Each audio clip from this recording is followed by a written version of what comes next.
Я приветствую вас, дорогие друзья, уважаемые гости и подписчики моего канала. Всем большое спасибо за то, что следите за прямыми эфирами и, конечно, за всем, что происходит. А происходит много чего. Ну, кроме так, как говорится, по мелочи, да, там поезд Одесса-Днепр обокрали весь, ну вот. Банда работала, полиция, все сумки повытаскивали, да, это вот, скажем так, такая типичная Украина сейчас, да, вместе с драками в Одессе, с ТЦКшниками, вместе с ужасом, который происходит. Ну, Зеленского-то нет, он же в Лондоне сейчас, а Путин по пути на Аляску. И, наверное, это будет самый решающий день, завтрашний день. Есть уже график визита. Вроде как никаких документов подписывать не будут, но график плотный, команда известна. В общем, будем обсуждать происходящее, положение дел с Александром Лазаревым, политологом. Он на связи. Александр, я вас приветствую. Здравствуйте, Александр, и здравствуйте, ваша аудитория. Почему вспомнил я ограбление поезда сегодня, где там все вагоны вынесли, много чего, потому что поговорим немножко про криминалистику. Многие люди после сегодняшних новостей, в том числе, где фигурирует ваша фамилия, задают вопросы. И вы не стесняйтесь, друзья, формат нашего прямого эфира. Почему мы, собственно, и в прямом эфире? Это живое общение вместе с вами. Заблаговременно вопрос можно оставить в клубе зрителей «Шелест» в телеграм-канале, закрытый клуб зрителей, а также в сообществе YouTube. Естественно, подключим и чат трансляции. QR-код, который видите возле меня, это возможность поддержать канал и задать свой вопрос. Там есть такой ресурс, ну, такая функционал такой, да, мы вот обязательно с этих вопросов и начнем нашу сессию ответов на вопросы, которая в конце программы, поэтому досмотрите до конца. Также важно отметить, что у Александра есть и телеграм-канал, и его YouTube-канал. Все ссылки в описании, переходите, интересуйтесь. Начнем традиционно с опроса нашего сегодняшнего эфира. Безусловно, все ждут нечто прорывного, поворотного, перелома какого-то, если, внимание, не решение. Правда, Трамп вроде сегодня сказал, что он не предполагает, что после Аляски наступит прекращение огня, но тем не менее об этом все говорят. Прекращение огня, там может встреча быстрая там, на троих, Зеленский, Путин, Трамп, и в общем... Какая финишная прямая войны. Так вот, вопрос по этому поводу. Если война закончится в следующее воскресенье, как к этому отнесетесь вы? Ну, это такой стандартный социологический заход. Если выборы в следующее воскресенье, да, там, за кого вы проголосуете, а здесь вот как к этому отнесетесь? Варианты. Обрадуюсь и буду праздновать. Расстроюсь. Зачем тогда все это было 3 года? Не поверю, потому что это лишь пауза перед чем-то большим, еще большим, ужасающим. И еще один вариант. Схожу в церковь, помяну своих. Ну, там, своих, других. В общем, в церковь пойду, потому что это такой будет день, когда нужно будет вспомнить вот эти 3 года. И не совсем в хорошем свете. Очень многих не стало за этот период, причем по разным причинам. Александр, как вы отреагируете, если, условно, в ближайшее воскресенье наступит мир? Я первый вариант выбираю. Я открою очень хорошую бутылку игристого и буду праздновать.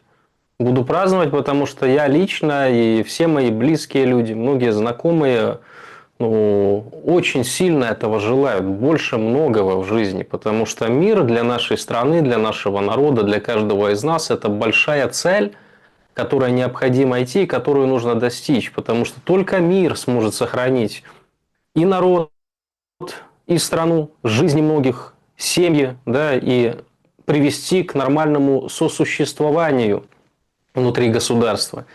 Но, к огромному сожалению, я не верю в то, что мир может наступить не просто в это воскресенье, но и в этом году. Я не считаю, что данная встреча, она на высочайшем уровне проводится. Да? Давно таких встреч не было. Встречаются 2 страны, которые имеют прямое участие в этом конфликте, которые еще до недавно были там серьезными противниками. Почему говорю до недавно и конкретно противниками именно в украинском конфликте, в войне на Украине? Потому что Соединенные Штаты Америки при Байдене имели на вооружении совсем другую стратегию. Да? Сейчас при Трампе Почему до недавно? Потому что с приходом Трампа стратегия видоизменилась, и Трампу кризис в Украине как таковой не нужен. Он нужен военно-промышленному комплексу, он справится чудесно без прямого участия с Дональда Трампа. Трампу нужно выйти из кризиса. Либо миротворцем-победителем, для него это равнозначные категории, то есть если он сможет добиться мира в Украине, он огласит, что он миротворец. Плюс не надо забывать, что уже его выдвинули на Нобелевскую премию мира, и многие мировые политики поддержали, в том числе политики Кавказа, да, Ильхам Алиев и Пашинян, которые недавно в овальном кабинете подписали этот договор. Договор о мире между Азербайджаном и Арменией. На самом деле очень интересный момент насчет Азербайджана и Армении, потому что вотчина это всегда была Российской Федерации, да, Кавказ. Вот, и мы вспомним все кризисы и конфликты, которые возгорались вокруг Карабаха. Понятно, что с конца 80-х годов этот кризис идет, но возгорания были время от времени, решались всегда в Кремле. То есть либо приезжали к Путину, либо по звонку Путина, а тут мы видим, что это делает Трамп. Опять-таки вопрос, да, и Кремль никак на это не реагирует. А самое важное, что Кремль негативно на это не реагирует. Казалось бы, это значит, что есть определенные договоренности, по геостратегическим точкам опоры, по регионам, которые сейчас воплощаются в жизнь. И по этим договоренностям вполне возможно. Я продолжаю быть сторонником той гипотезы и той теории, которую я неоднократно в ваших эфирах озвучивал, что Дональду Трампу нужно выйти и сохранить лицо. Для этого все и происходит. Эта встреча происходит. После этой встречи может быть еще одна встреча, которая была объявлена. Да? Она может действительно произойти в России. На это крайне негативно будет реагировать Европа. Я уже молчу про украинских политиков, как они это будут оценивать. Будет суцільна зрада. Вот. Но тем не менее, Трамп умоет руки и скажет, что при непреодолимости проблем и интересов обеих сторон я сделал все, что мог. Дальше ребята сами. С учетом того, что Путин с ним встретится, что будут переговоры, будут достигнуты договоренности, к примеру, там, по ограничению там, стратегического вооружения, это одна из важных тем.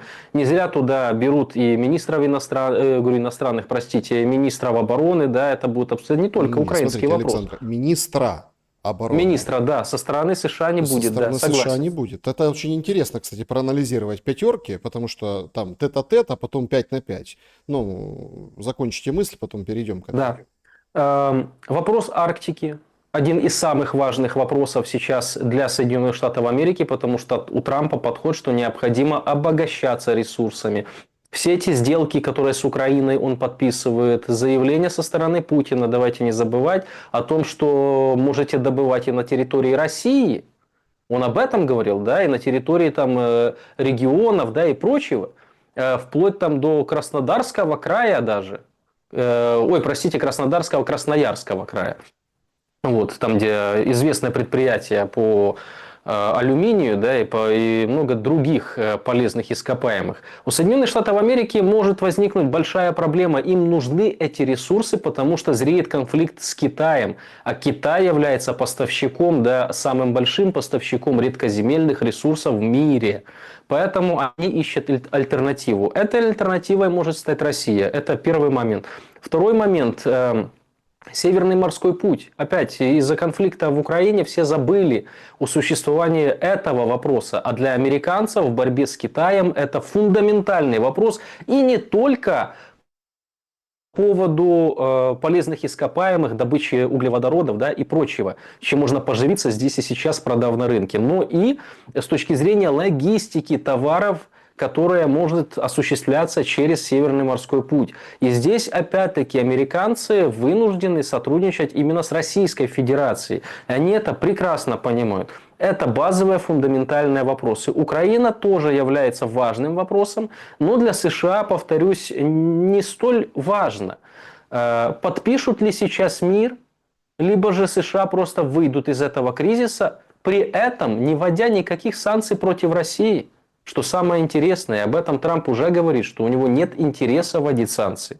Он все-таки надеется там, на какие-то достижения переговоров в этом процессе, значит, потому что он понимает, в назревающем конфликте с Азиатско-Тихоокеанским регионом ему не нужен второй противник Россия. Россию необходимо для Штатов держать в нейтральном положении.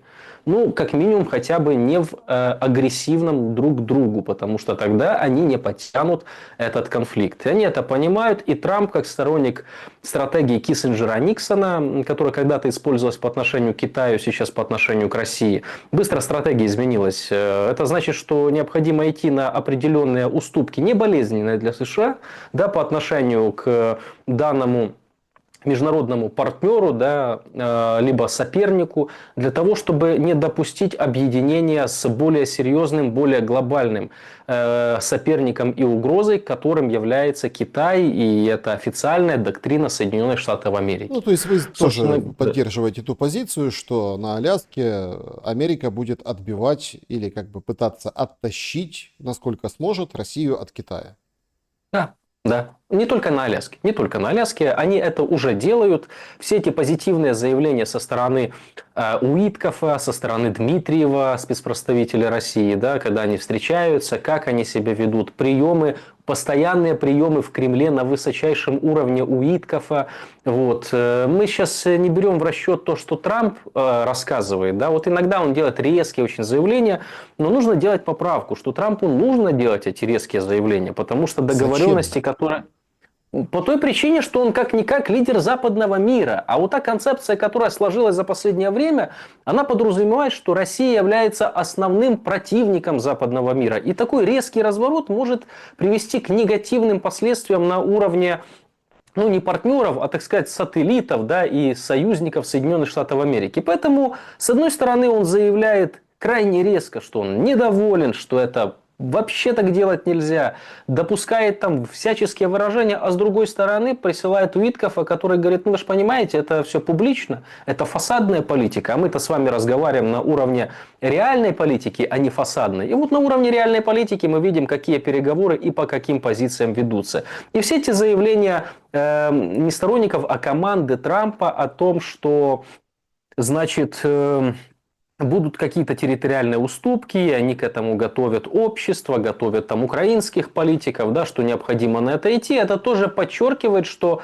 с одной стороны мы как бы против России, а с другой стороны мы готовы пойти на те или иные условия для того, чтобы выторговать себе более выгодные позиции в других не регионах, других сегментов На каких территориях идет взаимодействия. речь? Вот стало понятно, потому что Нет. мы слышим, Рубио сегодня говорит, гарантии безопасности и обмен территориями.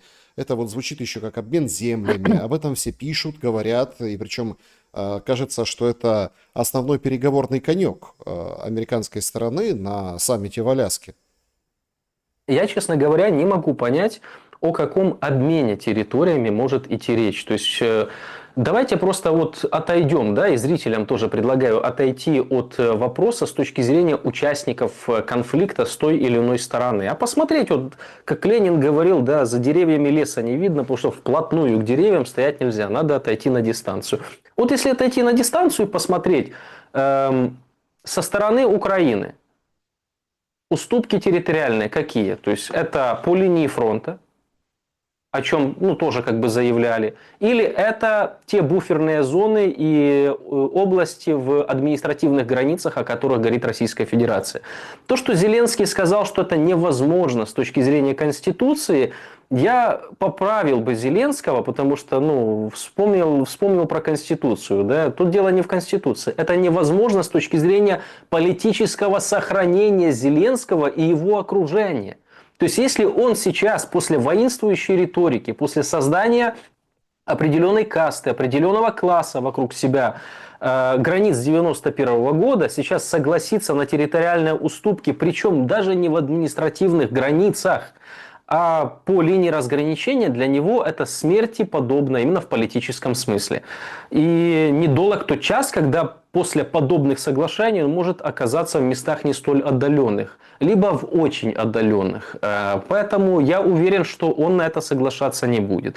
Мне сейчас многие могут насыпать, что вот Лазарев, а вот Зеленский, он не субъектен, не суверенен, какая разница, на что он будет соглашаться. С одной стороны, да, и эти люди будут правы, он не субъектен и не суверенен, но у него есть не один суверен, который стоит над ним, их как минимум два. Это Британия и это Соединенные Штаты Америки. И вот Британия очень плотно вязла в эту игру. И вот именно под эгидой Британии он может отказаться не может, а откажется от подобных предложений даже не со стороны России, а со стороны команды Трампа.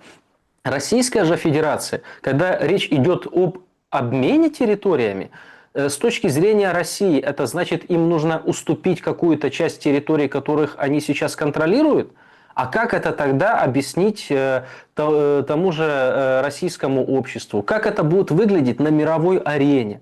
Это невозможные варианты, да, которые никогда не будут согласованы. Тут не может быть ничьей. Тут точно будет чья-то. Ничьей не будет.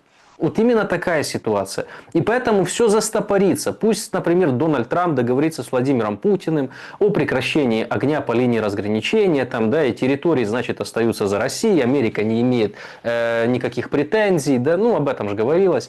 Вот. Но это никогда не признает Украина. Это никогда, я имею в виду при существовании власти Зеленского. Это никогда не признает европейское сообщество, стремящиеся, желающие, вот, и та же Британия, потому что для них это тоже невыгодно. Они зарядили военную машину в Европе.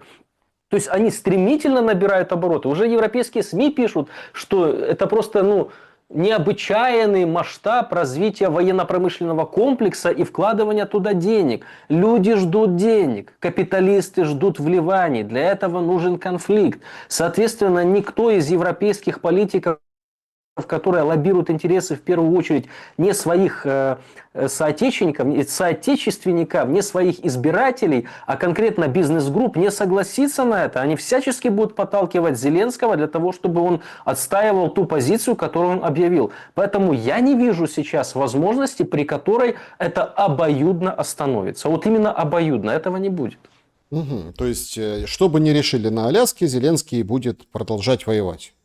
Да, он будет противиться. Он будет этому противиться, и за спиной его станет Британия, Франция, Германия. Я понимаю, что это не тот уровень стран, как, например, Соединенные Штаты Америки, нет того уровня военно-промышленного комплекса, нет федеральной резервной системы, которая может напечатать еще несколько триллионов долларов и экспортировать инфляцию на другие страны, которые в долларовой системе находятся, и отдать это Украине. Да, это другого уровня страны, но каких-то запасов на время хватит.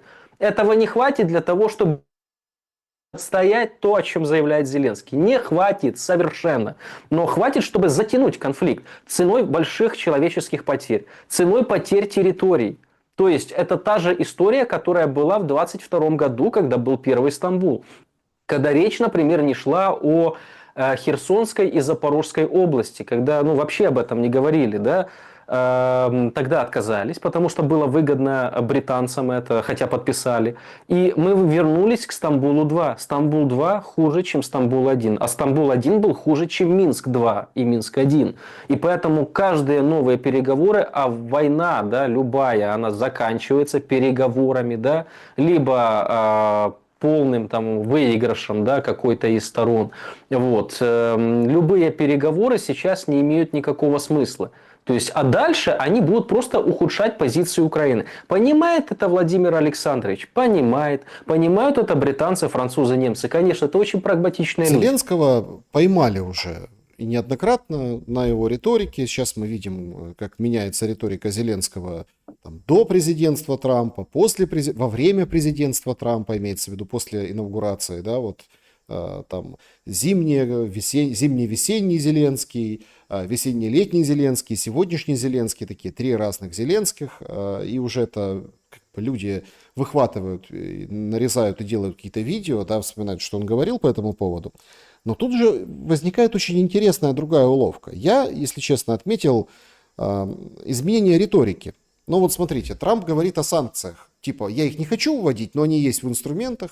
Тем не менее, Америка до 20 августа отменяет все ограничения для Российской Федерации, ну, потому что надо организовать перелет, надо делегацию отправить, надо там, ну, понятно, стаканчики закупить, воду в кулерах поменять, ну, все-таки там проложить маршрут, организационные вещи никто не отменял, поэтому, пожалуйста, и перелеты, и все как положено, то есть до 20 числа на всю страну. Я вот здесь, вот если это касается встречи в Аляске, то это касается всей страны, потому что там Магадан заметили кортеж представителей российской делегации, все следили, 80 тысяч человек следило за перелетом первого борта с группой переговорщиков, то есть это интересно. И тот же Бессент говорит Европе: заткнитесь, заткнитесь, так и говорит. Ну, там же начались вот эти все вещи. Вчера Sky News говорит, что Европа, вот если после Аляски будет 15 дней перемирия, то на 16-й день уже будут потихоньку санкции с России снимать. А потом это опровергли, сказали: нет, Европа будет только 19-й пакет готовить, это все вбросы. Мол, Америка, давай помогай нам, что это тут, давайте санкции. Ну и Бессент говорит: заткнитесь, потому что вы покупаете у Индии нефтепродукты из российской нефти. Вот перестанете этого делать, сами что-то сделайте, тогда будете рты открывать. Ну это так, если пересказать министра финансов Соединенных Штатов Америки.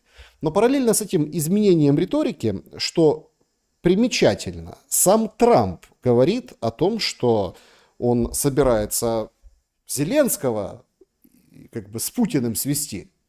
А если не получится, то это будет типа последняя встреча, я никому не буду звонить, я поеду домой, развернусь и уйду. Вообще, конечно, публичная риторика, это понятно, да? Но она же что-то отражает. Вообще, есть у Трампа план на эту Аляску? Вот в чем он и в чем Путина план на эту Аляску? Я имею в виду в отношении Украины. Сторговаться, красиво выйти из вопроса и Трампу, и Владимиру Путину.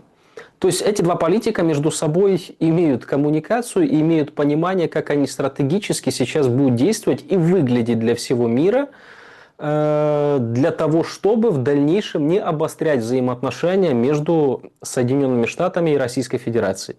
То есть ситуация такова, что Трамп планирует выходить, и он прекрасно понимает дальнейшие шаги Зеленского, которые будут под протекторатом Британии. И Владимир Путин понимает, зачем он едет именно на Аляску, зачем он встречается с Дональдом Трампом. Он показывает открытость, он показывает: смотрите, мы готовы. Он может сказать: да, мы не против перемирия, мы не против там остановить сейчас этот кризис, но решите фундаментальные вопросы. Скажите, пускай Зеленский решит фундаментальные вопросы. И тогда, получается, мяч будет на стороне Украины, мяч будет на стороне Европы, но не на стороне России. Таким образом, Путин отобьет от себя мяч. И после этого у Трампа будет возможность не вводить никакие санкции. Трамп скажет: послушайте, вы можете как угодно относиться к Владимиру Путину, либо к Владимиру Зеленскому, но Владимир Путин согласился. То есть мы с ним договорились, мы пожали руки, а то, что там дальше уже произошло, так я вижу, что это как бы с другой стороны уже не захотели договариваться. Он сказал: есть такие условия, а эти условия заведомо непреодолимые Киевом. И получается дипломатически красивый ход, при котором два лидера, один США, другой России, между собой распасовали ситуацию вокруг Украины. Один выходит с гордо поднятой головой и говорит: я пытался, но Зеленский не хочет, поэтому против России санкции не ввожу, и мы продолжаем сотрудничество. Вот. А дальше все вопросы к Европе. Европа хочет, пусть помогает. Ну, то, что он раньше говорил, собственно говоря. И Владимир Путин получает карт-бланш на решение вопроса теми методами, которыми он для себя видит. Вот, собственно говоря, для чего, если вкратце, без каких-то дипломатических фасадов, описать, для чего встреча Путина и Трампа и почему она именно на территории США. Трамп показал, что он серьезный политик. К нему Путин едет. Не на нейтральной территории встречаются, а к нему. И это тоже, я думаю, одно из условий распасовок, что ему нужно выйти не то, что он не смог повлиять на Россию. Как он не смог повлиять на Россию? Да он так повлиял на Россию, что к нему президент России едет в Штаты.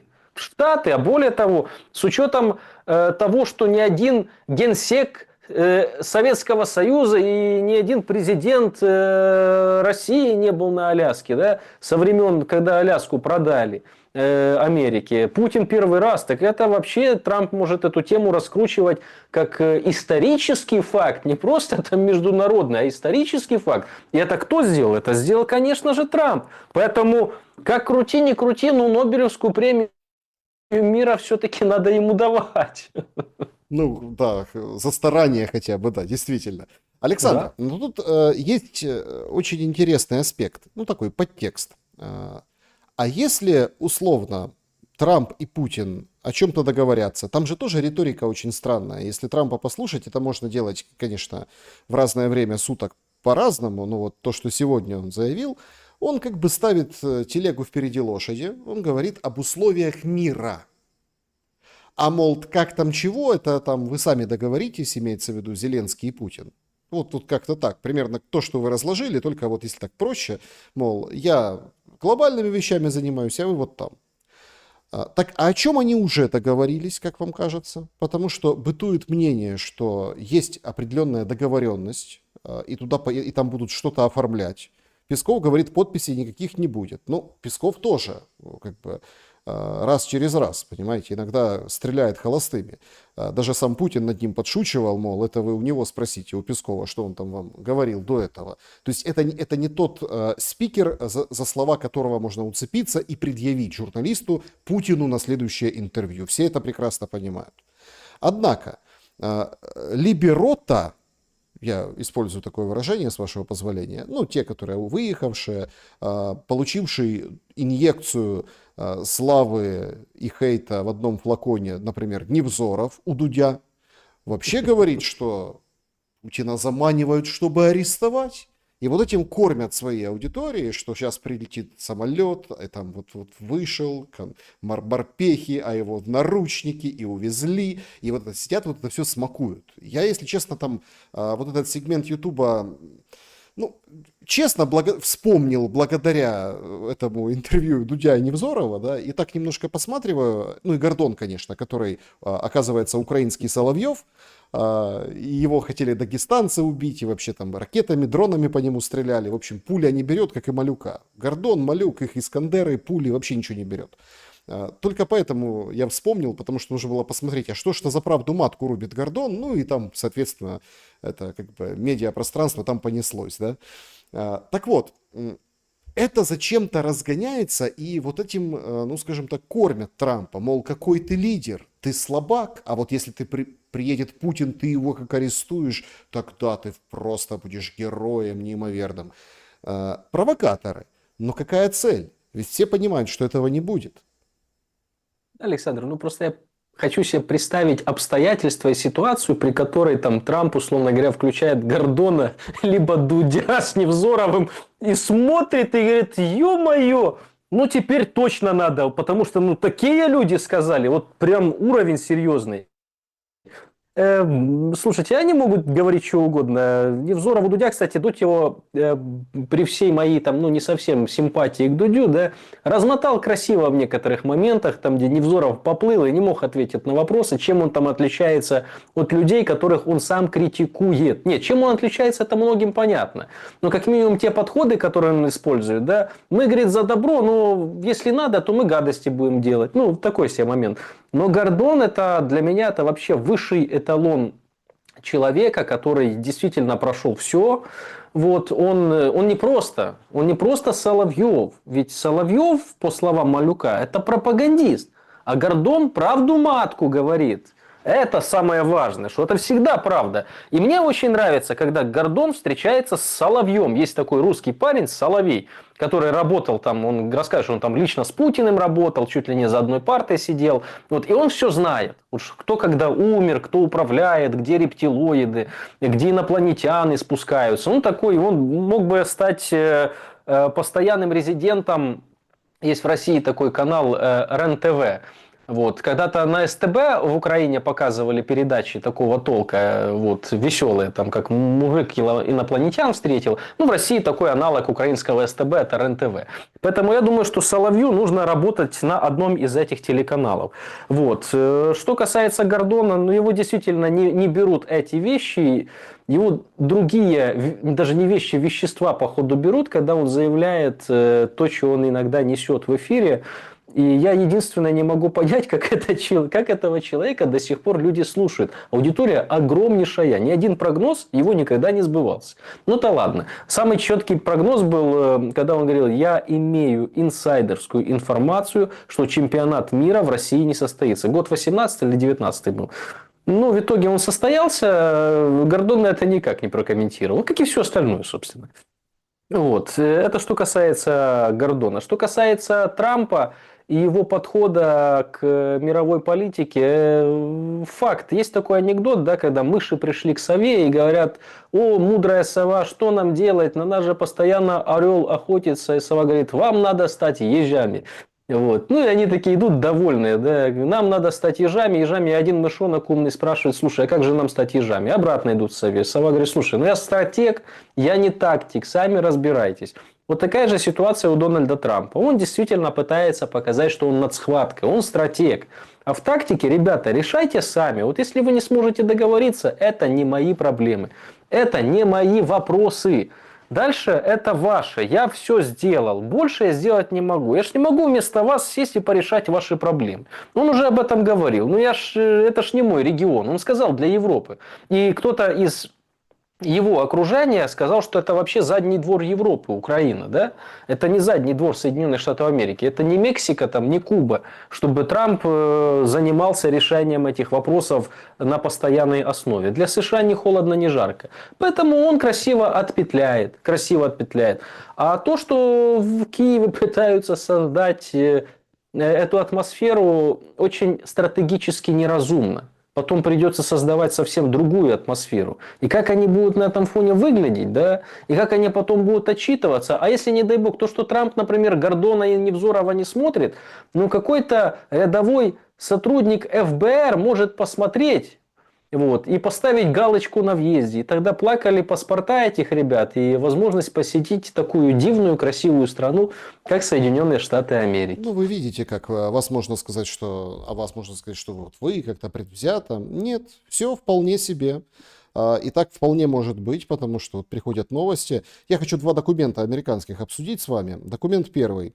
Тулси Габбард публикует. Она рассекретила документы, письма бывших руководителей американских служб времен Обамы, в которых есть подтверждение, что обвинение о вмешательстве России в выборы 2016 года, ну это, да, понимают все, это надуманная история.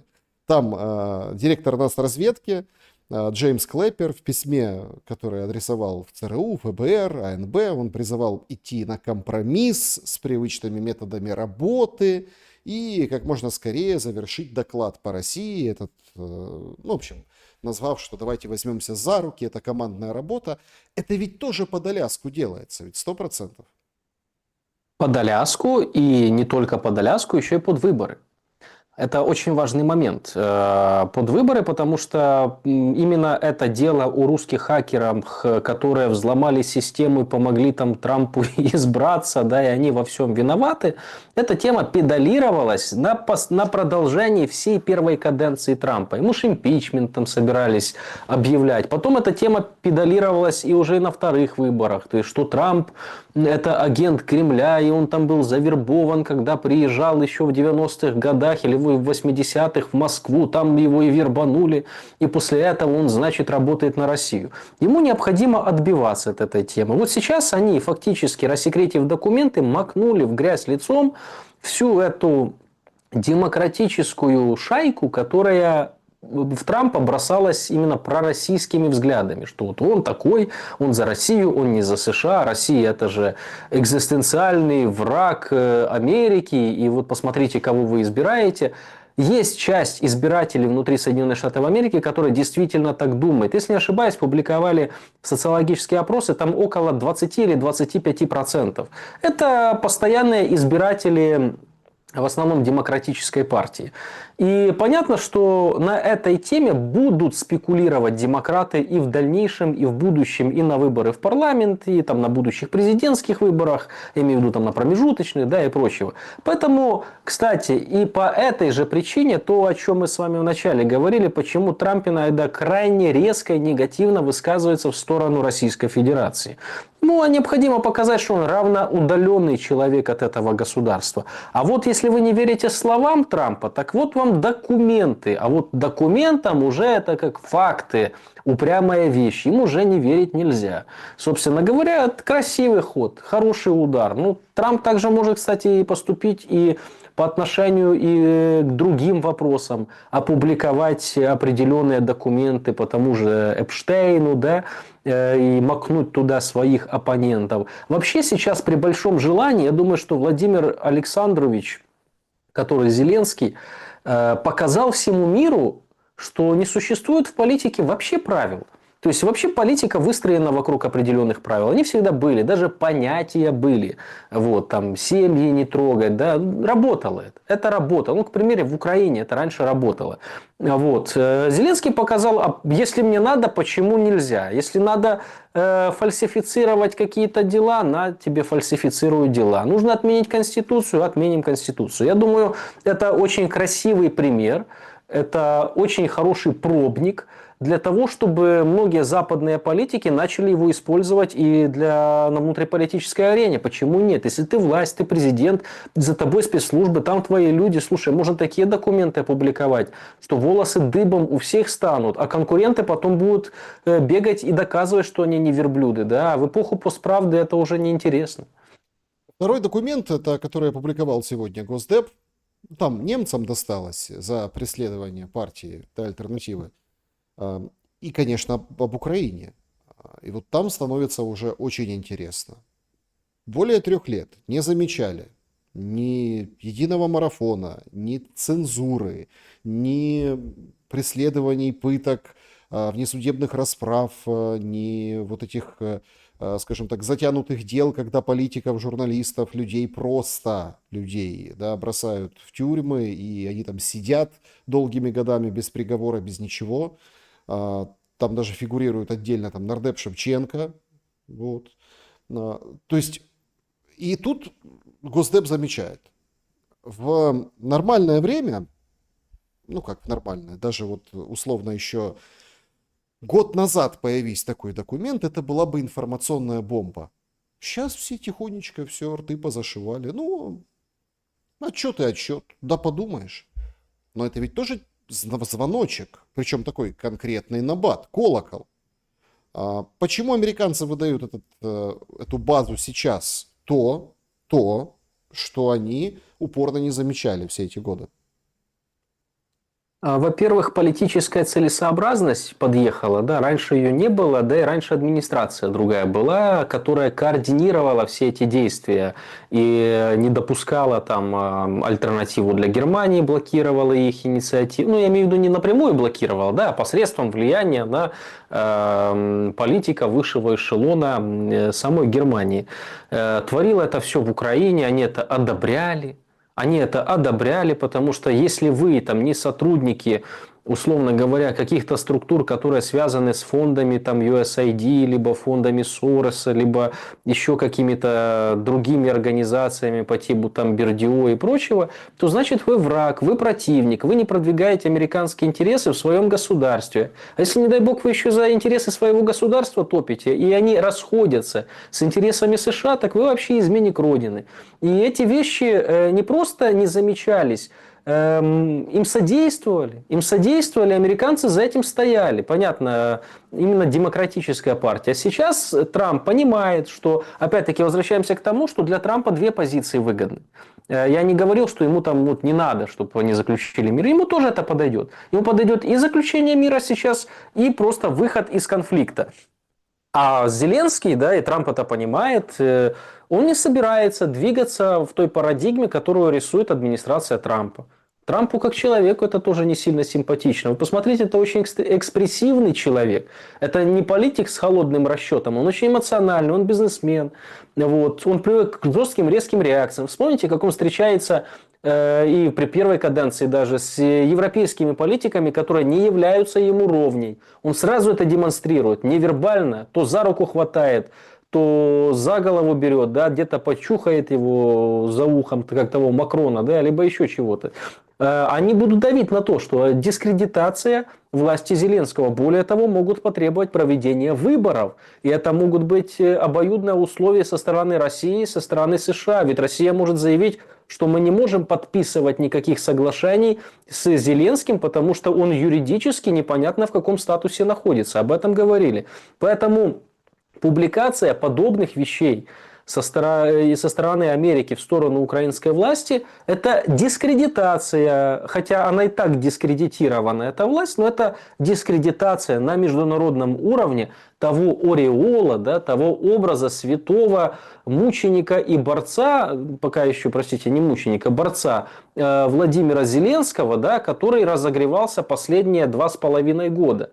Вот, которого принимали на любом высочайшем уровне, который приезжал и к папе римскому, и приезжал и в парламент Великобритании, простите, Британии, вот, приезжал и к королю Британии, да, и позволял себе не по протоколу одеваться и делать что угодно. С него они сами слепили этот образ. Теперь идет развенчивание личности в истории, да, вот то, что делал Никита Сергеевич когда-то, вот, теперь делает Дональд Федорович, ну, такая история, только не по отношению к личности Великой, а по отношению к другой личности, личности Зеленского.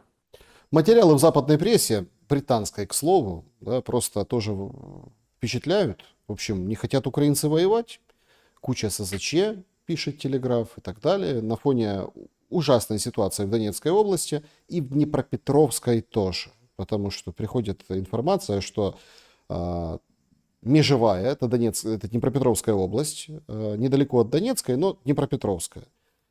Туда прилетело 8 кабов сегодня. Есть новый плацдарм на территории Днепропетровской области, то есть перейдена вот админграница. Ну и плюс вот это там Клебан-Бык, водохранилище и вот туда Белополье, в ту сторону, собственно, вот этот рывок, который 10-18, непонятно, ну вот в этих пределах, 10 плюс километров, буквально за один день рекордно прошла российская армия. Попытались вбросить информацию, что азовцы, которых бросили на подкрепление туда и гасить ситуацию, они все срезали, там, показали 4 пленных российских и, собственно, как бы все хорошо.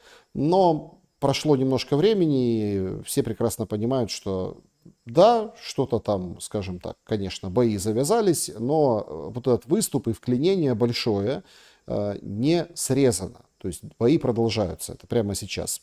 И параллельно с этим в Дружковке, там Андреевка, Варваравка, Роганская, Андреевская общины, в общем, там 14 населенных пунктов всего, принудительная эвакуация.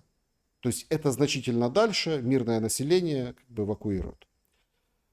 Почему ситуацию на фронте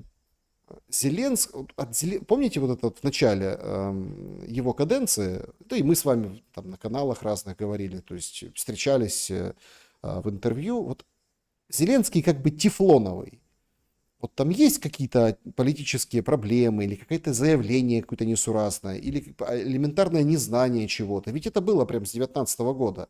Он же там то коммуналку обещал всем простить, а потом сказал: ой, да нет, я пошутил. То вот шаурму кушал, на Тесле ездил, Богдана. Да, вот тогда, в самом начале. И мы тогда вот всем экспертным сообществом пришли к мнению, что он какой-то, правда, тефлоновый, от него отскакивает. Но почему от него отскакивает элементарный, ну такой объективный провал на фронте, проигрыш, положение внутри армии, как верховный главнокомандующий, он же вроде бы как должен озаботиться этим вопросом, ну хотя бы сделать вид, навести порядок элементарный, но Все как-то привыкли, что если надо раздать медальки военным, то Зеленский поехал, раздал, в госпитале встретился, там, в кабинете принял, в честь праздника выстроил красивую линейку у себя в кабинете и повручал медали. Это да. Или там укрепление проверил. Это, конечно. А вот когда провал, то вообще не пойми, кто виноват. Сырский, на него весь негатив сваливается. Когда к Зеленскому пристанет провал на фронте? Ему пора собирать деньги на провал, как делал Остап Ибрагимович и Киса Воробьянинов, чтобы провал дальше не проваливался. Вот, я думаю, что это следующий шаг Зеленского, ведь скоро могут подурезать помощь, которую сейчас до сих пор выделяли. Насчет его тефлоновости. Раньше у него был огромный запас политической прочности в первый год его каденции. Человек неопытен. Человек из народа, условно говоря, человек не был в политике, он мог не понимать, ну так люди думали, да, и так многие там его эксперты рассуждали. Вот, он мог не понимать, что так быстро это не получается, и ему было простительно. Что было непростительно, условно говоря, политикам, которые прошли от и до, там, от местных советов, да, до там, премьер-министра, либо до президентского кресла. Для Зеленского было простительно. Огромный запас прочности. И он закончился. Вспомните, что на момент 2021 года у Зеленского крайне негативные рейтинги были уже. Они упали там до 20%. Это факт. То есть с 73% избирателей до 20%. Партия его вообще ниже плинтуса падала. И было уже тогда в окружении Зеленского, это причем даже не публичные разговоры, там, когда общался с людьми, говорили, что на следующие выборы, ну-то про войну не говорили, вот говорили про следующие выборы, никто под брендом, да, «Слуга народа» не пойдет, потому что это уже не бренд, это уже секонд-хенд и ширпотреб, то есть с ними идти нельзя, только запятнать себя. Они уже придумывали другие какие-то названия, другие политпроекты. Но вот то, что сейчас происходит, я не могу с вами согласиться, что не липнет. Мне кажется, липнет, но это не показывают. Это нельзя нигде посмотреть. Социологические опросы, которые проводятся, боятся брать эту тему и ее как-то всерьез публично обсуждать с населением, либо обнародовать показатели, как люди там не доверяют Зеленского, потому что он первое, второе, третье, там фортеця Бахмут, да, Мариуполь и прочее. Я помню, когда в начале боевых действий еще был в Украине и ездил по Киеву, вот, по Київській області, везде висели плакаты. Якщо впаде Мариуполь, то впаде Украина. То есть они с каждого большого города, да, который стратегическую важность имел, они из него делали некий миф, легенду. То есть они героизировали этот город. Они считали, что вот необходимо делать упор на это. Ну, это все работа великого политтехнолога Михаила Подоляка, великого беру в кавычки, вот, как специалиста я имею в виду. Вот, как чиновника он сейчас довольно-таки высокого уровня человек, вот, и ничего не поспоришь. Ну, если он этим занимается, он курирует эти вопросы, тогда он делает политтехнологическую ошибку. Это, так сказать, ему привет от коллеги по цеху. Да? Как политик Подоляк вообще сейчас мощный парень, тут не придерешься, поднялся очень высоко, имеет влияние. Но если говорить не о нем, а о том, что происходит на фронте, о том, что происходит в Покровске, да, Днепропетровской области, попытки замолчать проблему, попытки заткнуть дыры теми же азовцами, а я напомню, что даже азовцы уже публично обратились к Зеленскому и сказали, что там очень плачевная ситуация. Потом, правда, были уже другие заявления, о которых вы упомянули, что стабилизация произошла. Я думаю, объяснили руководству Азова, да, как необходимо говорить и какие заявления нужно делать для того, чтобы было у них все хорошо. Они же коммерсанты, в первую очередь. Если кто-то думает по-другому, то это люди чисто про бизнес. Им объяснили, что еще раз пару таких заявлений, то потеряете те бизнеса, которые вы приобрели во время войны. Днепропетровскую область недавно только начали признавать, что российские войска там есть. До этого они упорно отрицали наличие российских войск днепропетровских. Хотя люди уже живущие там об этом прямо говорили. Но это позиция Страуса, это позиция Зеленского. Я ничего не вижу, значит меня никто не видит. Значит и проблемы нету, если ее замолчать. Значит ничего делать не придется. А возвращаясь к первому вопросу вашему, о котором вы говорили только что в этой теме, к первой теме этого вопроса, почему украинцы не хотят воевать? Да, и об этом написали там в западных СМИ, и 650 тысяч человек находится, значит, за границей. Почему они не находятся на территории Украины, это мужчины призывного возраста. А за что они должны воевать? Вот каждый смотрит на то, что происходит в стране, и он не понимает, за что он должен погибать, за что там жены смотрят, их мужья должны умереть, там, да, отцы, дети, то есть... За какую такую ценность? За то, чтобы Миндич с Зеленским думали, где им 5 миллиардов обналичить или перевести? За это? Либо за то, что они там между собой не могут власть поделить на Банковой и пытаются как-то соревноваться. Кого-то где-то в тюрьму посадят, да, кого-то выпустят, у кого-то бизнес отожмут. Или за этих бородатых выстриженных в роликсах комбатов, которые там ездят семьями во время боевых действий в Испанию на виллы за 30 тысяч евро, пока их батальон находится в окопах. Вот что-то они не похожи там на комбат Батяня, да, либо еще чего-то, который там отец своего батальона постоянно в грязи, там, вот, с ранениями, тянет своих пацанов из поля боя, забирает ранен. Вот не похожи эти люди. И обычные украинцы, которых хапанули на улице, а я напомню, даже уже сами эти добробаты и комбаты признают, что добровольцев нет, это все насильно мобилизованные, которых военкомы хапанули, покалечили, избили, вот, если, конечно, вообще не лишили жизни, вот, то получается 9 из 10 не хотели там быть. Вот недавно какой-то журналист в Украине, я его не знаю, приезжал там в расположение войск и задавал солдатам вопросы. И 5 из 6 сказали, что их бусифицировали. Вышел на работу с ребенком пройтись, хлеба купить. Тогда вопрос, почему эти пацаны, эти мужики, которых насильно забрали, должны отдавать свою жизнь? За кого? За Зеленского? За его жену, которая, опять-таки, западные СМИ публикуют, когда катается с ним где-то за границу, там в Cartier себе покупает по $500 000. Они за голову берутся, типа, ребят, ну как? То есть, почему обычный украинец должен умирать? Поэтому они не хотят, поэтому мужики выезжают. И это насчет его, кстати, рейтингов, и насчет его поддержки. Я еще раз могу сказать, в каком-то эфире мы с вами говорили, откройте границы и проверьте рейтинги свои. Сколько людей останется, помимо пенсионеров и людей с ограниченными возможностями, да, то есть, которые не могут физически покинуть страну. Вот. Проверьте, сколько молодых там мужиков и женщин останется. И тогда будут реальные рейтинги в стране, самые настоящие. Но они этого не делают, они этого очень сильно боятся. Они этого жутко боятся, для них это смерти подобно. Поэтому настоящий рейтинг, он понятен. Фактически страну обнесли стеной, вот, людей не выпускают, лишили базовых прав человека. А те, которые сумели выехать, ну они, простите, предатели. Они неправильные, нехорошие украинцы. И с ними вот вообще нужно там жестко. Они преступления совершили, что не пошли отдавать свою жизнь во имя благосостояния Зеленского, Верховной Рады, Кабинета министров, да, и кто НАБУ, СБУ там, и Гордона вместе с ними. Ну вот это преступление. Ну да, куда без Гордона?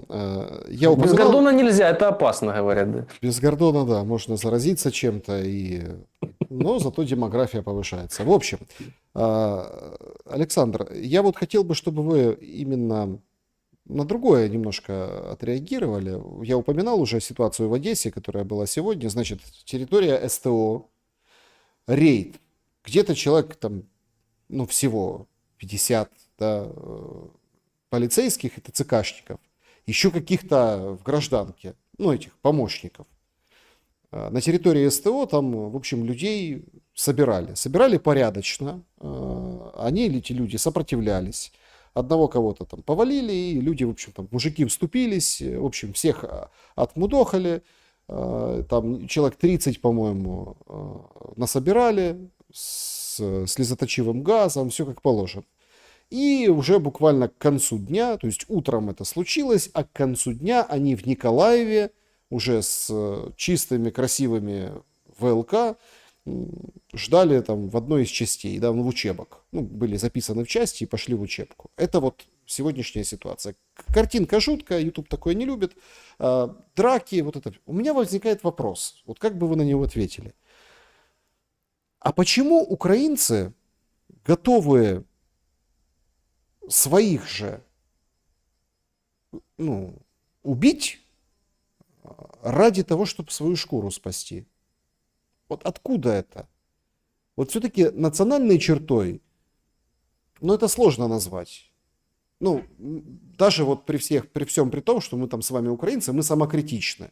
Нет, ну есть такая история, что там, чтобы никто не был лучше тебя, если кто-то там высовывается, надо притопить, у других народов по-другому. Еще есть определенное там хатоскрайничество, есть еще какая-то история. То есть есть такие, но вот такого, что проявила вот эта вот ситуация, конкретно вот сегодня в Одессе, ну или вообще, например, да, по стране, ну сложно представить.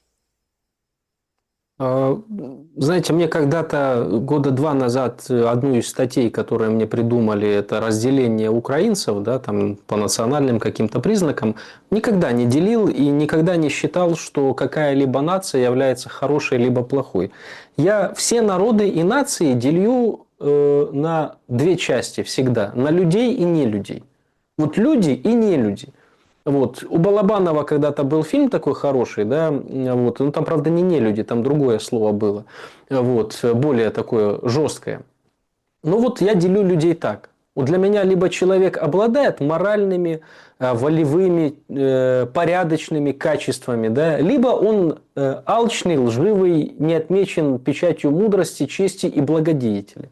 Вот, к огромному сожалению, война вскрывает все вот эти вот нарывы, которые имеются в человеческих душах. Если этих людей можно классифицировать таковыми, которые души имеют. Вот вскрывает, дает возможности, как и толпа. Я в свое время первый диплом защищал по теме «Госпереворот как начало цветной революции». Вот. И очень хорошо изучал тогда технологию масс, Лебона там, да, и других мыслителей, которые это описывали. И есть интересная черта у всех людей, вообще неважно, в какой стране ты находишься, какой-то народ. Человек толпы, человек массы. То есть, когда человек присоединяется к большой силе, к толпе, он понимает, что он безнаказан. Там его вот все грязные внутренности и проявляются. Там он может делать преступления, бесчинство, может посягать на жизнь или на имущество другого человека. Толпа все спишет, война все спишет. И вот сейчас мы имеем ситуацию, при которой у многих в душах тлела ненависть друг к другу, зависть, нереализованность. Да? А в первую очередь, я считаю, это нереализованность, чувство несправедливости, что, дескать, почему-то у кого-то Мерседес, а у меня нет. А я вот такой, я правильный. И что я могу? Я ж не могу открыть там бизнес, пойти на работу, там, заработать себе какой-то статус, авторитет, продвинуться по карьере. Это сейчас не говорю там на бедных, богатых. Я не сегрегацией не занимаюсь. Я имею в виду, что есть такие люди, которые в своих проблемах винят постороннего, а в основном того, у которого лучше. Да, если ты хорошо одет, значит ты украл. Хорошо кушаешь, значит ты плохой. Есть. И эти люди во время смуты, во время войны, они видят возможность, они думают, наконец-то привалило. Если в спокойное время я не мог реализоваться, потому что была конкуренция, то сейчас я докажу. И вот они идут в военкомы, они идут там в полицию, да, опять не говорю там вся полиция, я говорю, что такие люди туда идут. И потом они вот показывают свою власть. Вот значит, чмырили, простите, не знаю, можно так говорить, нельзя, да, его в детстве, либо в юности, либо уже в взрослой жизни. А тут он... Как это, Арахамия, помните, говорит, маленький еврейский мальчик маленького роста в индустриальном Криворожском, районе должен подойти к самому главному и дать ему в лицо. И тогда его будут уважать. Вот. Только этот мальчик дал в лицо, к сожалению, всему украинскому народу. И до сих пор продолжает каждое утро, просыпаясь, давать ему в лицо своими решениями, своими заявлениями. Вот.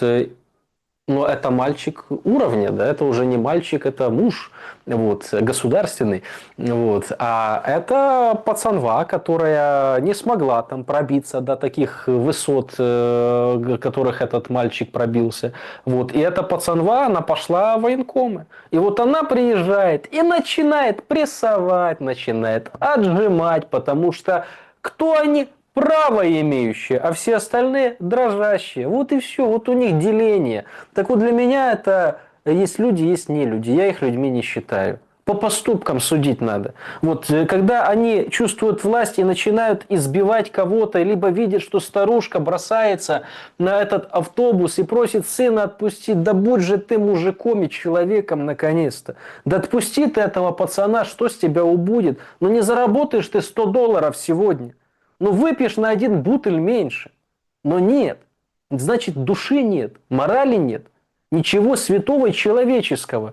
Для меня эти люди, они непонятны, как они вообще... Вот мне понятно, почему так происходит, да, там, с точки зрения науки и уже какого-то жизненного опыта, который у меня есть. Вот, но мне непонятно, как они же рождаются, тоже дети, тоже маленькие, тоже у них есть матери, ну, может, у кого-то нет. Но, условно говоря, у них же есть возможность стать человеком. Он же не родился таким. Что с ним происходит, что он пытается ненавидеть своих соотечественников, становиться врагом для людей, что потом люди радуются, когда какой-то беспилотник прилетает по их там базе какой-то, да, по штаб-квартире, я имею в виду, где там заседают эти военкоматы. Радуются. Но это ж надо было довести людей, чтобы они воспринимали их как самых главных врагов. А так оно и есть. Потому что вот подобные нехорошие человеки, вот, и их, так сказать, наставники и руководство являются самыми главными врагами народа. Потому что то, что они делают со своей страной, никто не сделает. Да, друзья, пожалуйста, поставьте лайк, напишите, что думаете. Мы в прямом эфире. Тревога в Киеве и в ряде областей. Сейчас передают баллистика из Брянской области. Ожидается. Ну, опять Зеленского нет, а ну, тревога, обстрелы. Есть, собственно, ну, не то что причины, да, есть вот этот опять пинг-понг, потому что с утра был обстрелян, серьезно обстрелян Белгород. И такие кадры, когда огромный беспилотник залетает и попадает в многоквартирный дом, и все украинские там пропрезидентские паблики пишут: вот это потому, что рэп. Ну, в Ростове это случилось. Рэп российский сработал, а так, конечно, беспилотник летел по военной цели. И тут какой-то испанский стыд, ну, именно медийный, да, потому что, ребята, ну, вы же при всех обстрелах, да, то есть сбили обломок, отклонили от курса тот или иной дрон российский, ту или иную ракету, вы же сами говорите, что ага, русня, вот все, прилетело, специально бьют по домам, и вот такими аргументами оперируете. Я вот сегодня с утра, и, конечно, очень хочется, чтобы все как бы остались целы, там 13 человек ранено, слава богу, вроде никто не погиб в Ростове конкретно во время вот этого удара беспилотником. Хочется, чтобы, и, конечно, во время этой тревоги там она была бескровной для людей, ну, не фатальной, да. Понятно, что имущество страдает, дома, и это всегда, тем более в такой экономической ситуации, когда находят, я просто знаю людей, они не могут окна вставить, ну, в общем, не могут, и вынуждены там как-то забивать что-то, а если перекосило саму квартиру, ну, саму коробку, то это, ну, большая трагедия для людей, причем там, да, речь идет о каких-то там хрущевках и брежневках в той же столице, и власть особо ничем не помогает, ну, типа, они походят, только все пиарятся на обломках, и смотрите, коммунальники метут метлами, а люди остаются просто, как это, посеред поля широкого на вкраине милей, то есть под открытым небом. Это действительно большая проблема, и с ней столкнулся Киев, последние вот эти обстрелы. Я к чему это все вспоминаю? Есть вообще возможность выхода из вот этой вражды, вот этого всего? Ага, те ударили по домам, а тут ответка, а мы ответка на ответку, и начинается надписи на снарядах, ракетах, беспилотниках, а это вам за то, а это вам за это. Сегодня тоже там в Ростове даже включили по громкоговорителю в троллейбусе о том, что Украина чуть ли там не ядерным оружием будет бомбить. Ну, то есть доходит истерия до какого-то определенного пика. И это все на фоне вот этих, дай бог, мирных трендов с переговорами, контактами, встречами на высшем уровне, которые мы обсуждаем, с которых начинаем в Аляске. Как сбивать вот эту спесь гнева народного?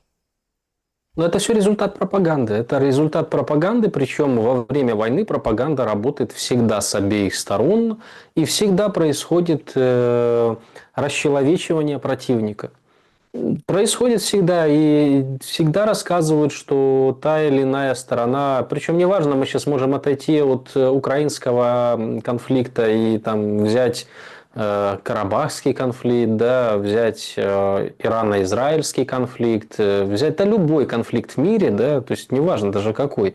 Вот мы всегда будем слышать и с одной, и с другой стороны, что одни святые, одни правильные, а вторые, которые напротив, виноваты. Вот только они неправильные и они виноваты.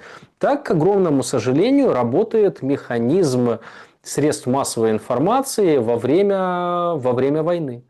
И самое страшное, что эта пропаганда, она действует, и она работает на умы людей.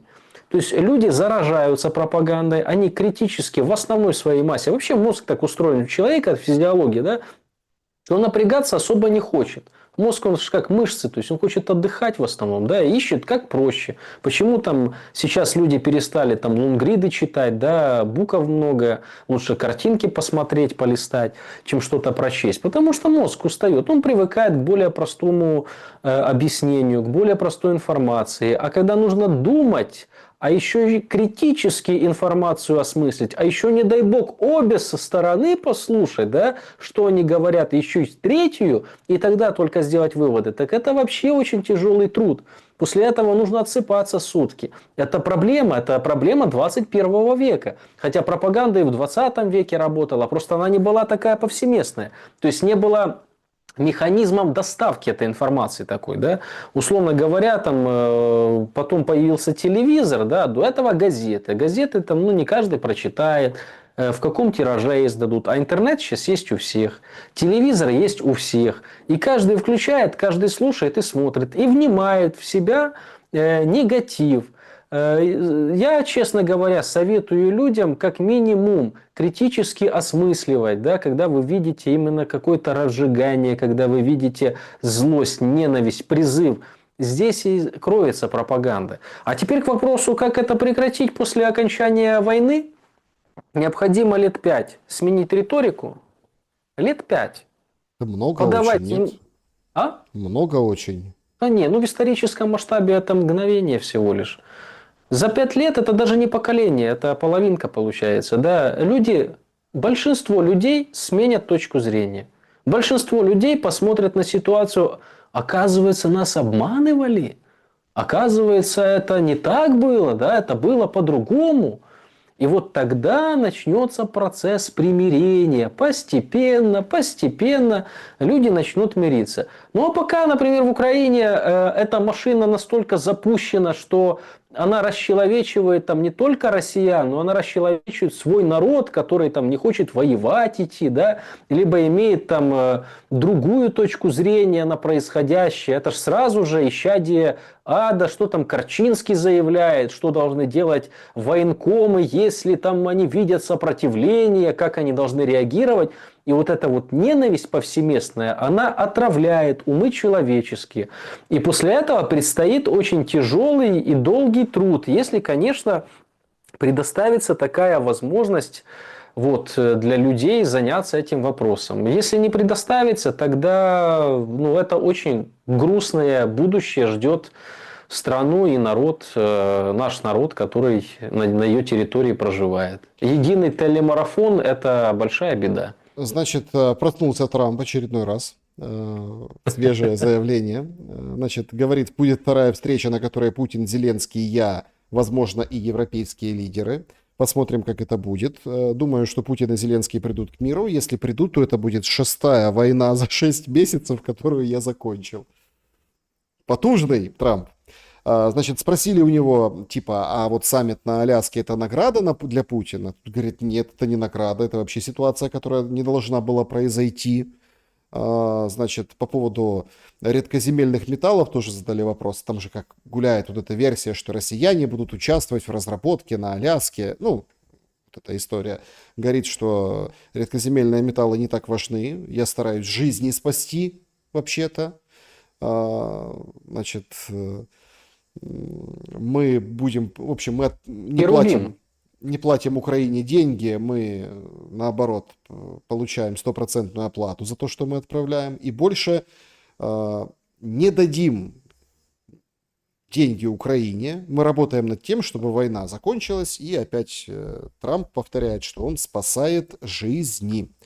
Ну, такой хороший тон перед днем X, днем Ч, завтрашним днем. Нового не сказано практически ничего. Однако возникают очень серьезные ожидания. Все-таки главное, что сбудется завтра после этого саммита, вот на ваш взгляд. Трамп спасет мир. Трамп спасет мир и множество жизней. Ну, вы же видим, это херувим, это не человек. У него крылья за спиной, и у него над головой нимб светится. Мне кажется, его нужно, не знаю, там придумают какую-то церковь в Штатах. Я сейчас не хочу там не обидеть никого неверующих, сам верующий православный человек, но в Штатах есть такие темы, там вера в какого-то макаронного монстра, там вольность, там можно зарегистрировать любую церковь, можно церковь Трампа зарегистрировать. Он вообще красавчик, он просто, он не капиталист, он не бизнес, он вообще, он не президент. Он как будто папа римский. Мне кажется, следующая каденция Трампа должна быть не в Белом доме, а в Ватикане. Его должны избрать, потому что он делает все только, чтобы людей спасти. Ему ничего больше не надо. У него все есть. Ну, это, значит, это работает. Это работает. Нобелевская премия... Бьюсь об заклад. Нобелевскую премию дадут. Ну, нельзя же такому человеку не дать. Тогда кто по сравнению с Трампом ее-то достоин? Нет больше таких людей на планете. Вот самый великий. Но на самом деле...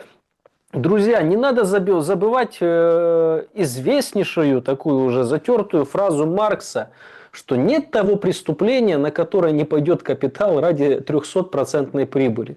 Так вот, Дональд Трамп – это капиталист повсеместно, то есть на все 100 и может быть 1 сверху процента. Он даже не политик, он именно капиталист, бизнесмен.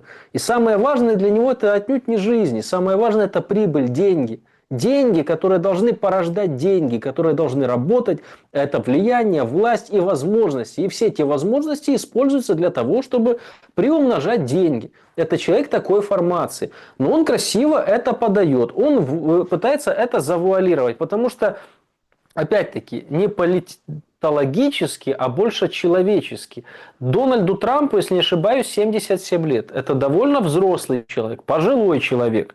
У него все есть. Да, ну с этим, наверное, сложно поспорить. У него есть бизнес, у него есть большой капитал, у него есть дети, внуки, жена молодая. Ну, у него все есть. Он президент второй раз. Что ему еще нужно? Войти в историю. Вот ему надо войти в историю. Как президент-миротворец, да, как человек, который принес мир во всем мире. Он хочет, чтобы в учебниках для будущих поколений США его фамилия звучала. А человек очень тщеславный. Мы же видим по поведению, то есть мы видим, какое эго у него. Вот он, собственно говоря, все это для этого делает.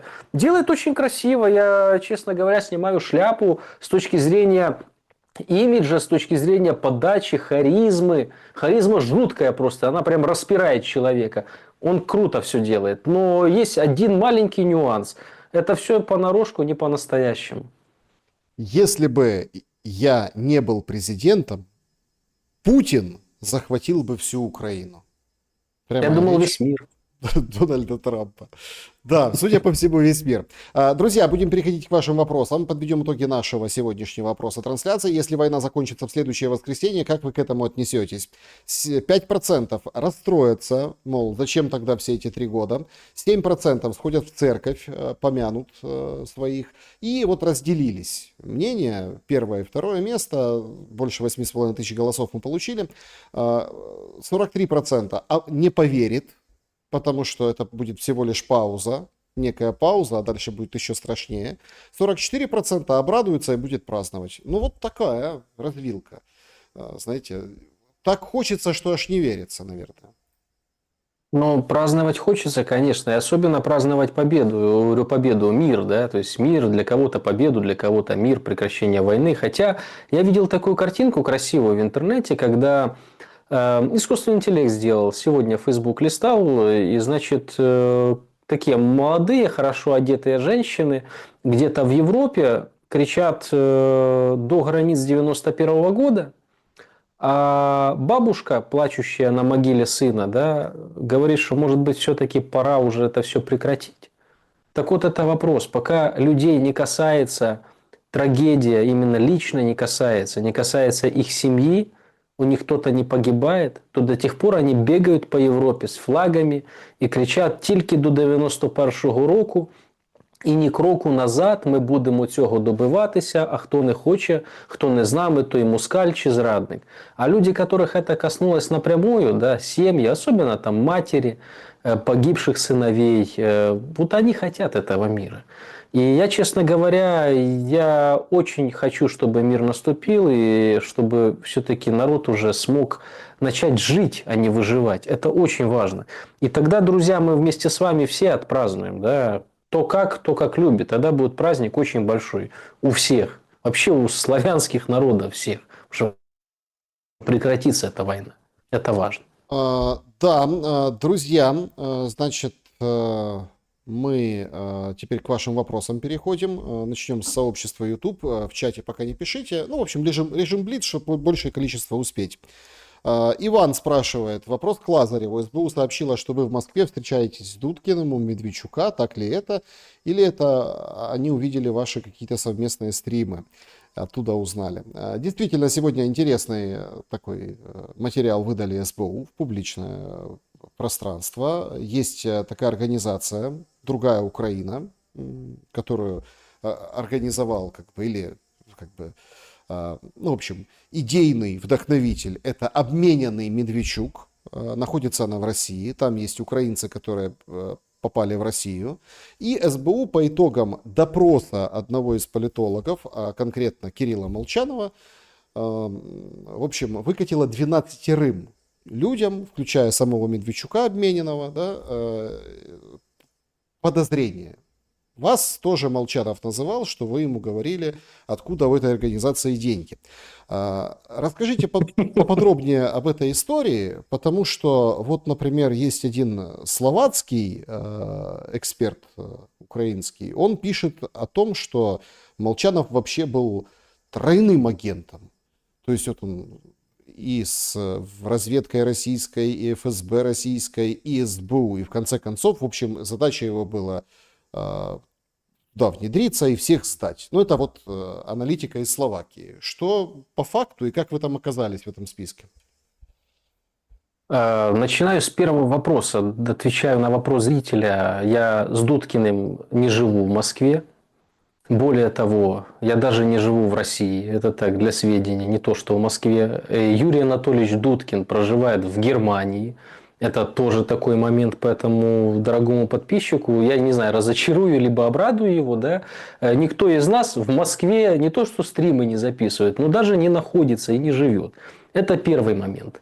Второй момент. Насчет того, что я сегодня тоже это все прочитал. Мне многие мои друзья, коллеги скинули это заявление Службы безопасности Украины и конкретно видео, где Кирилл Молчанов делает заявление о том, что Лазарев привел его в другую Украину, и Лазарев ему сказал, откуда деньги ЗИН, то есть откуда деньги на весь этот парад. Да?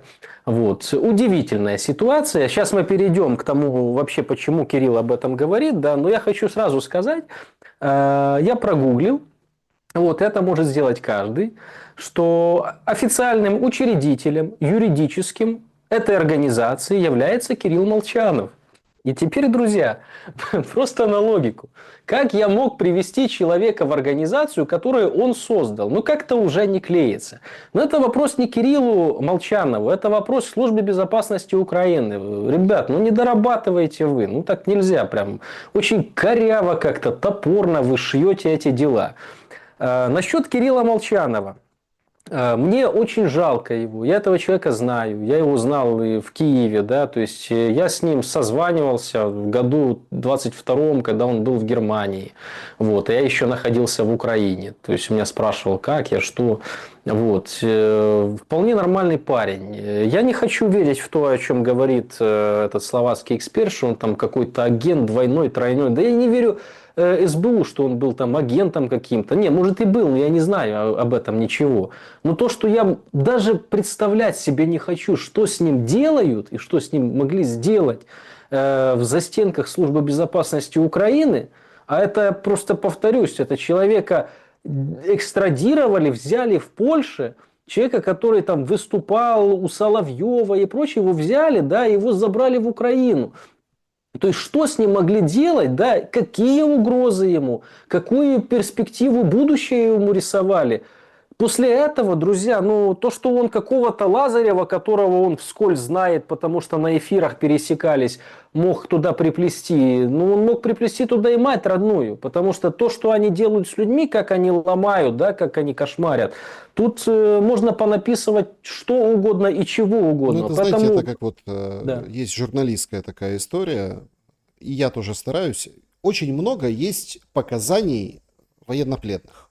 Ну, вот когда человека ну, уже взяли, и его там расспрашивают. В начале войны даже отдельные блогеры на этом делали себе имя, давайте так назовем, имя. Ну, когда там сажают по кругу, пускают вот этих, ну, для бесед военных российских, там, а что ты пришел, вот это вот все, там звонят на камеру родителям, родители как-то реагируют, а это потом выставляется и преподносится, ну, то есть вот это. Это очень низко и грязно. Но есть правило такое, ну тебе не даст человек в неволе правдивую версию, ну, вот, событий. Конечно. Поэтому это не является ценностью с точки зрения информации. Потому, ну, вот так. Но Но. сейчас мы живем в то время, когда вот мы видим, спецслужба выдает допросы, фрагменты допросов, какие-то непонятные с кем-то переписки. То есть все это понятно порционно, но вроде как там где-то за кадром вроде как большая работа оперативная проведена, и, значит, этому всему можно верить. Но, тем не менее, видите, как время меняется. Я специально провожу эти параллели, потому что это идет военное время, в любом случае. Поэтому, конечно, нужно всех поддержать, ну, честных людей, оказавшихся в сложной ситуации.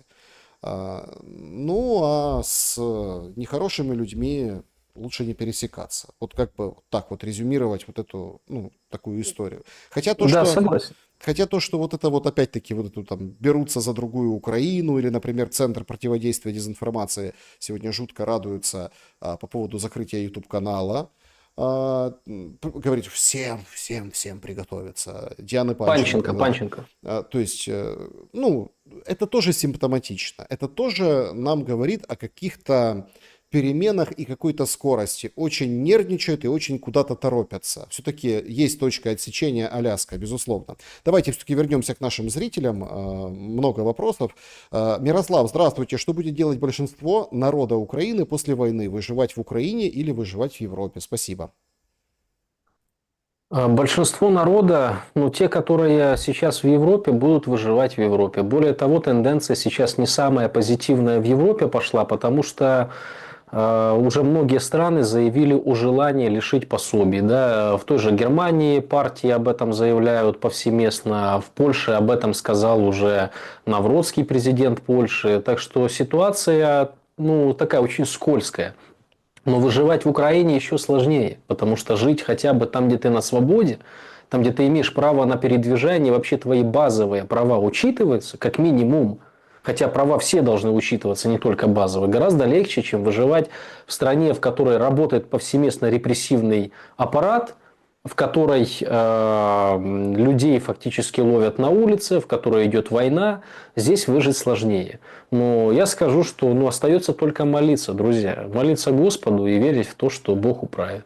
Виталий, добрый вечер. Александр, вопрос. Попалось на глаза в новостной ленте сегодняшнее общение Путина с высшим руководством России перед саммитом на Аляске. Акцент был сделан на Украине как центральной теме. При этом делегация едет топовая со стороны России. Мединского в помине нет. К тому же недавно Путин пустил всем пыль в глаза о месте проведения саммита, упомянув Ближний Восток. Действительно так было, Виталий, с президентом, да, встречался в Москве, к нему приезжал из Саудовской Аравии. Значит, какой по счету в списке обсуждаемых тем, как вы считаете, будет Украина? Заранее спасибо за ответ. Я думаю, по счету после Арктики, по счету после взаимоотношений между странами, после ограничений стратегического вооружения, вот где-то третий по счету будет Украина. Это важный вопрос между США и Россией, но это не самый важный вопрос между США и Россией. Петр, с чего все решили, что неизбежный обмен землями, который грядет Украине и России на Аляске, касается земель конкретно Украины и России? Украины, да, ситуация на фронте не сотрется, а вот России не факт. Не факт, что Россия пожертвует какую-то некую землю Украине, а вот США вполне может шельф какой-нибудь, еще не обязательно свой, скажем, там, Венесуэлу отдать. Отсюда, собственно, и Аляска.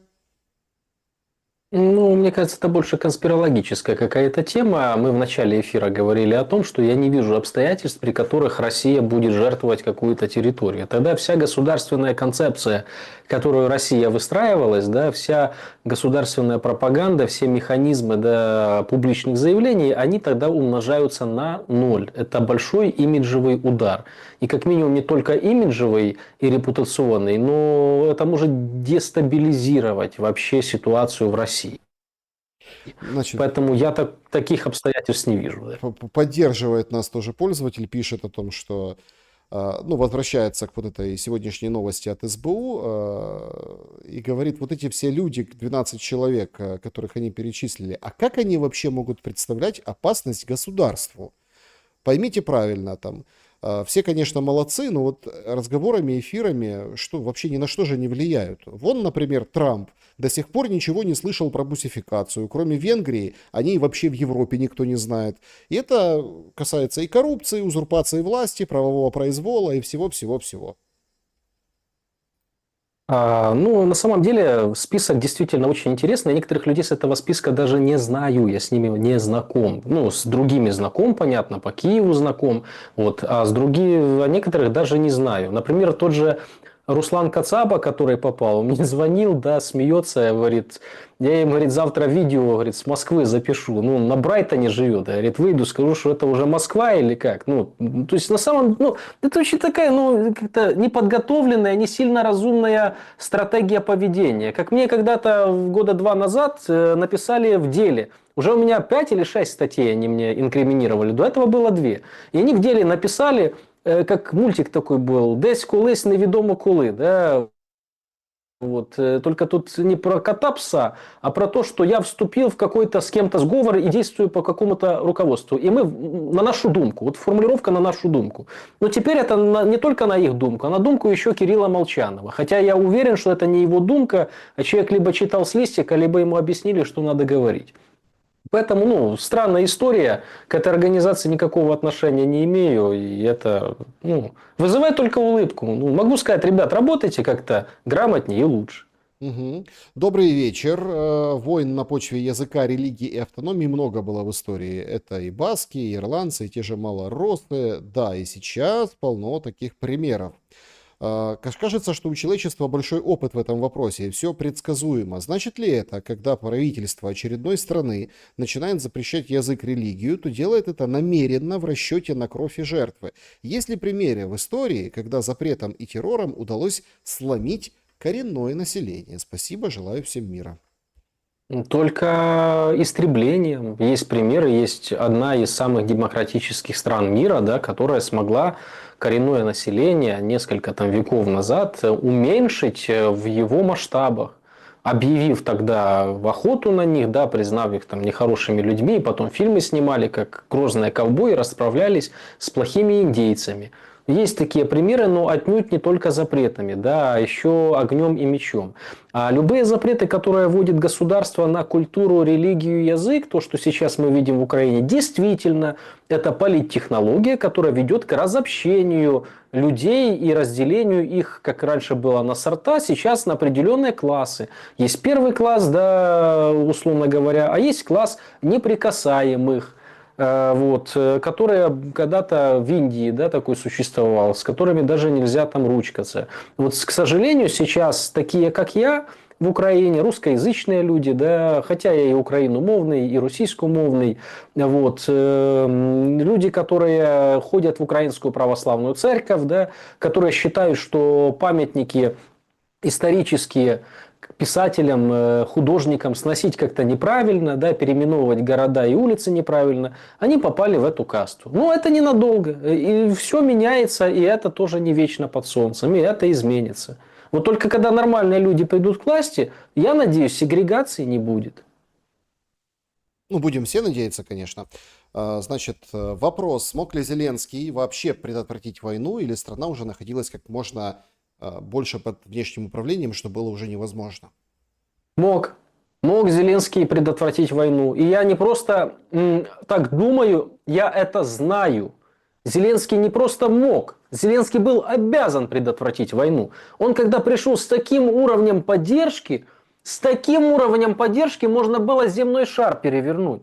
Он мог отказаться от внешнего управления. Он мог их банально кинуть, как он кинул Россию на переговорах, как Ермак кидал на переговорах. Он мог кинуть Запад. Но Зеленскому важно было сохранить свои офшоры. Ему на Западе объяснили, что, родной, мы тебе предоставим такую возможность, о которой ты мечтать не мог. Те люди, у которых ты выступал на корпоративах, по сравнению с тобой, будут просто нищими. Нищими и голыми. А ты будешь властелином всего мира.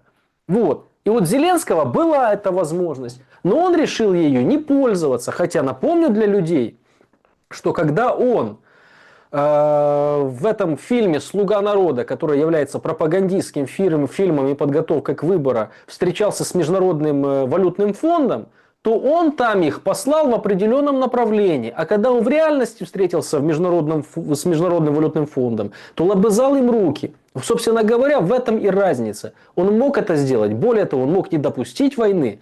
И контакты были с российской стороной. И они общались, и Ермак был на контакте, и спецслужбы были на контакте, и все вели диалог. Они могли этого не допустить. А также они могли уже, когда допустили эту фатальную ошибку, в 22 году в Стамбуле все-таки подписав этот документ, начать его выполнять, а не слушать Бориса Джонсона, который сказал, а давайте просто воевать. Вот и все. Ну, сейчас нашли другого Джонсона, тоже в Лондоне, Да, наверное. тоже в Лондоне. Чат трансляции, Андрей. Интересно, а что будут делать украинские неприкасаемые после окончания боевых действий? Не порвет ли их народ за все тягости? Порвет. И это один из сценариев, который очень вероятен в будущем в Украине, потому что существуют законы Вселенной, законы физики, они плюс-минус между собой похожи, сила действия равна силе противодействия. Народ можно долго сжимать, но есть критическая отметка, после которого пружина выстрелит. А с учетом того, что пружина украинского народа еще и хорошо вооружена, потому что кое-кто оружие раздавал, то эта пружина может сработать против этих опричников, добробатов, да, и прочих. А конкретно против Владимира Александровича и его окружения. Но я хочу разочаровать многих людей, которые такой сценарий ждут и хотят. Зеленского это не коснется, он успеет убежать. Поэтому, дорогие друзья, насчет справедливости над Зеленским трудно сказать. Можно быть популистами, сказать, что его поймают потом в Мексике где-то, да, в садах условной Фриды Калы, ну, я таких прогнозов не даю. Я считаю, что этот человек все-таки, если он успеет убежать, и его не постигнет судьба многих политиков, которых использовали западные спецслужбы, а потом списывали, вот, то он себя будет чувствовать очень хорошо. И кровавые мальчики, как говорил Остап Бендер, да, Александру Корейку, по ночам сниться ему не будут. Вопрос, Александр, в случае подписания мирного договора Трампа канонизируют в Украине или хотя бы город его именем назовут? И его проклянут. Его проклянут в Украине, если он подпишет мирный договор, потому что те, которые привыкли канонизировать политика в Украине, там улицы Джонсона делать, Маккейна, все эти люди, они как раз-таки хотят продолжения войны, поэтому Трамп для них, его скорее внесут в базу миротворцев. Вот мне кажется, так будет. Ну, давайте еще один вопрос. Uncle Bob спрашивает пользователь, что дальше, по вашему мнению, будет с лево- и правобережьем? Вам не кажется, что нас уже разделили или поделили? Это и есть колонизация? Или... К сожалению, деление, которое произошло, оно произошло не здесь и не сейчас, оно очень быстро начало разгоняться в 2004 году, когда Виктор Ющенко и его окружение и политтехнологи, причем известные политтехнологи, начали стратегию 3 сортов украинцев придумывать, ее и имплементировать. Вот тогда это деление произошло. А дальше они просто усилили эту тенденцию, потом Майдан, потом послемайданное время, Порошенко, армия Амова Вира, кто правильный, кто неправильный. Ну а после войны вообще просто решили сделать часть людей отбросами, а других просто эталонными украинцами, на которых нужно равняться и которыми нужно быть. Но я вам так скажу, что война-то закончится, и война по-любому закончится не позитивно для Зеленского и его окружения. Позитивно она закончиться не может. Как минимум по объективным причинам. Поэтому деление украинцев, я надеюсь, ни по Днепру, ни по каким-то там западной, центральной, юго-восточной части, оно прекратится. Мне хочется верить в то, что все-таки будет найдена та точка в народе, которая будет объединять, а не разобщать народ. Ведь люди все должны помнить, что как минимум мы все созданы Господом Богом, да?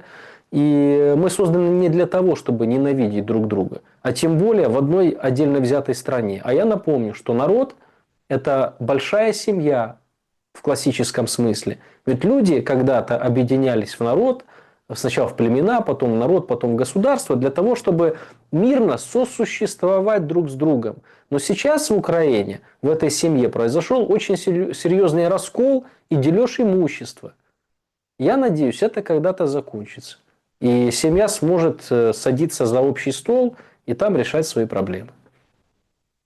Александр Лазарев был моим собеседником сегодня. Спасибо за время и мысли. Спасибо. Друзья, спасибо, что посмотрели этот эфир. Поставьте лайк, подписывайтесь. Не забывайте написать хороший и добрый комментарий. Но самое главное, берегите себя. Всем добра и света. Увидимся.